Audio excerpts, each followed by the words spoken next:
IPR சத்தமா பேசுங்க. ஜெயில உட்காந்து பேசுன மாதிரி குசு குசுன்னு பேசாதீங்க சார். வெக்கமே இல்லாத வேலையை பார்த்துட்டு வண்டி வெக்க மட்டும் வருது அந்த ஆளுக்கு. ஹாய் ஹலோ எல்லாருக்கும் வணக்கம் and welcome back to our channel. Bigg Boss வீட்டுக்குள்ள இன்னைக்கான முதல் ப்ரோமோ என்ன அப்படின்னு சொல்லி கேட்டிங்கன்னா, விஜய் சேதுபதி அவர்கள் கமருதீன் மற்றும் பார்வதியை இந்த சர்காஸ்டிக்காக பேசுறது எப்படின்னு கண்டிப்பாக விஜய் சேதுபதிக்கு தான் கற்றுக்கணும் போல். பயங்கர சர்காஸ்டிக்காக வந்துட்டு கலாய்ச்சிக்கிட்டு இருக்காரு. இந்த முதல் ப்ரோமோட கேள்வி என்ன அப்படின்னு சொல்லி கேட்டிங்கன்னா, கனியுடைய கேப்டன்சி எப்படி இருந்துச்சு அப்படின்றது தான். இதுக்கு பாரு அண்ட் கமருதீன் இவங்க ரெண்டு பேரையுமே ஃபோக்கஸ் வச்சு இந்த கொஸ்டின் கேட்கும்பொழுது கமருதீன் வந்துட்டு புரியாத மாதிரியே பதில் சொல்கிறார். அஃப்கோர்ஸ் அவருக்கு எதுவுமே சரியாக புரியாமல் தான் எல்லாத்தையுமே பண்ணிக்கிட்டு இருக்காரு.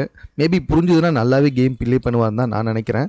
இப்போ அவர் சொல்கிற பதிலுமே புரியாமல் தான் இருக்குது. உடனே வந்துட்டு அந்த ஐபிஆர் விஷயத்தை பாருக்கிட்ட சொல்ல அதுக்கு உடனே விஜய் சேதுபதி என்ன பண்ணுறாருன்னா, நீங்கள் கொஞ்சம் சத்தமாக பேசுங்க, ஜெயிலில் பேசின மாதிரி குசுலாம் பேசிக்கிட்டு உட்காந்துட்டு இருக்காதிங்க அப்படின்ற மாதிரி சொல்லும்போது அவங்க ரெண்டு பேருமே உள்ளே சிரிக்கிறாங்க. அதுக்கு மறுபடியும் விஜய் சேதுபதி வெக்கமே இல்லாத வேலையை பார்த்துட்டு வண்டியாக வெக்கப்படுறான் இந்த ஆள் அப்படின்ற மாதிரி வந்து சொல்கிறாங்க. அது மட்டும் இல்லாமல் பார்வதி, நீங்கள் கேப்டன்சியாக இருந்தால் என்ன பண்ணியிருந்திருப்பீங்க, இது என்னோடய கேம் இது என்னோடய ஸ்ட்ராட்டஜி அப்படின்னு சொல்லிட்டு போயிட்டே இருந்திருப்பீங்க அப்படின்ற மாதிரி விஜய் சேதுபதி நடிச்சே காட்டிக்கிட்டு இருக்காரு. ஸோ இது பார்வதிக்கும் கமருதீனுக்கும் ஒரு பயங்கரமான செருப்படி தான்.